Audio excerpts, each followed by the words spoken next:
ये video educational purpose से है। ट्रेड या इन्वेस्टमेंट करने से पहले आप अपने फाइनेंशियल एडवाइजर से कंसल्ट जरूर करें। हेलो दोस्तों, आज करते हैं एनवायरो इंफ्रा इंजीनियर आईपीओ को एनालाइज। ये आईपीओ 22 नवंबर को ओपन हो चुका है। 26 नवंबर को ये क्लोज होगा। आईपीओ की फेस वैल्यू 10 रुपीज़ है, जो कि बहुत अच्छी बात है। प्राइस बैंड देखें तो 140 से 148 का है, लेकिन हम अगर इसको अप्लाई करते हैं तो 148 पर ही इसको अप्लाई करेंगे। लॉट साइज 101 शेयर्स का है।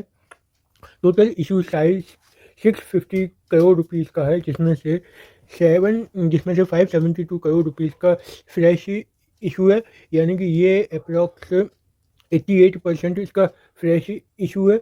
एंड 78 करोड़ का ओ एफ एस है, यानी कि ये अराउंड 12% है। तो इसमें एक बहुत अच्छा रेशो है फ्रेश इशू और ओ एफ एस का। एम्प्लॉय के लिए डिस्काउंट है 13 रुपीज़ का मौज लो। और इसका अगर डेरिवेशन की बात करें, QIB के लिए 50% कोटा है, रिटेल के लिए 35% कोटा है और HNI के लिए 15% कोटा है। तो अगर हम इसको अप्लाई करते हैं तो हम रिटेल कैटेगरी में अप्लाई करेंगे, जहाँ की हमें 35% कोटा दिया जा रहा है। तो अब IPO के और फर्दर डेट्स की बात करते हैं, तो यहाँ पे अलॉटमेंट आएगा 27 नवंबर को, रिफंड आएगा 27 को। ऐसा होता नहीं है, ये 28 को ही आ पाएगा। क्रेडिट शेयर्स डिमेट में होंगे 28 को, लिस्टिंग होगी 29 नवंबर को। अब देखते हैं शेयर होल्डिंग पैटर्न। देखते हैं प्रमोटर के पास अभी 93% है, जो कि पोस्ट IPO के बाद आई थिंक इस अराउंड 70% के आसपास हो जाएगा, जो कि एक अच्छी बात है। अब थोड़ा कंपनी के बारे में जानते हैं कि कंपनी क्या काम करती है। ये कंपनी 2009 में एस्टेब्लिश हुई है और ये engage in design, construction, operation and management of water and water treatment plant, यानी कि पानी की समस्या ये सॉल्व करती है। जैसे कि मेट्रोपॉलिटन जो सिटीज़ होते हैं, दिल्ली, बेंगलोर, यहाँ पे जो पानी की समस्या होती है उनको ये सॉल्व करती है। ये जो है गवर्नमेंट एजेंसी से प्रोजेक्ट लेती है और उनको कंप्लीट करती है। इसने अभी तक 28 प्रोजेक्ट सक्सेसफुली डेवलप कर चुकी है ये कंपनी। और अगर हम आगे अगर देखें तो पानी की समस्या बढ़ने ही वाली है, तो यानी कि इस कंपनी को प्रोजेक्ट्स मिलते ही रहेंगे। अगर इस सेक्टर में और भी कंपनीज की बात करें तो जैसे एंथनी वेस्ट एक कंपनी है, एक और कंपनी है वाह बैग। इन दोनों कंपनी ने शॉर्ट टर्म में मल्टी बैगर रिटर्न दिए हैं। ये दोनों कंपनी ऑलमोस्ट 2x से ज़्यादा का रिटर्न दे चुकी हैं विद इन अ ईयर। तो यानी कि ये ओवरऑल सेक्टर तो बहुत अच्छा है। अब इस कंपनी के थोड़े फाइनेंशियल देख लेते हैं। 2022 का इन्होंने फुल ईयर दिया है, ये भी फुल ईयर दिया है। 2023 का, 2024 का इन्होंने फुल ईयर दिया है, लेकिन अभी इन्होंने सिर्फ एक क्वार्टर के रिजल्ट दिए हैं। तो इसको अगर फुल ईयर करना है तो मल्टीप्लाई बाय 4 करना होगा फुल ईयर एक अप्रॉक्स जानने के लिए। तो इनके एसेट देखते हैं। 2022 में 150 करोड़ के आसपास थे, जो कि बढ़कर 2023 में 350 करोड़ के आसपास हो गए। 2024 में 770 करोड़ के आसपास हो गए। और इन्होंने अभी एक क्वार्टर में ही 812 करोड़ के ऐसे जो लिए हैं, जो कि आने वाले 3 क्वार्टर में ये डेफिनेटली यहाँ से अराउंड 1200 के आसपास हो सकते हैं। तो इनके एसेट ग्रोथ बहुत अच्छी है।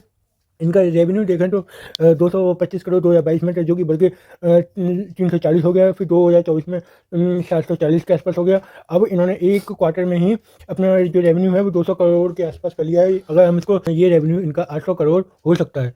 अगर इनके पेट की बात करें, प्रॉफिट आफ्टर टैक्स, तो 35 करोड़ के आसपास था, जो कि बढ़कर यहाँ पर 55 करोड़ हो गया। और 2024 में ये पेट इनका 110 करोड़ हो गया, यानी कि ये डबल से ज़्यादा हो गया। और इन्होंने अभी एक क्वार्टर में ही 30 करोड़ के आसपास का प्रॉफिट कर लिया है।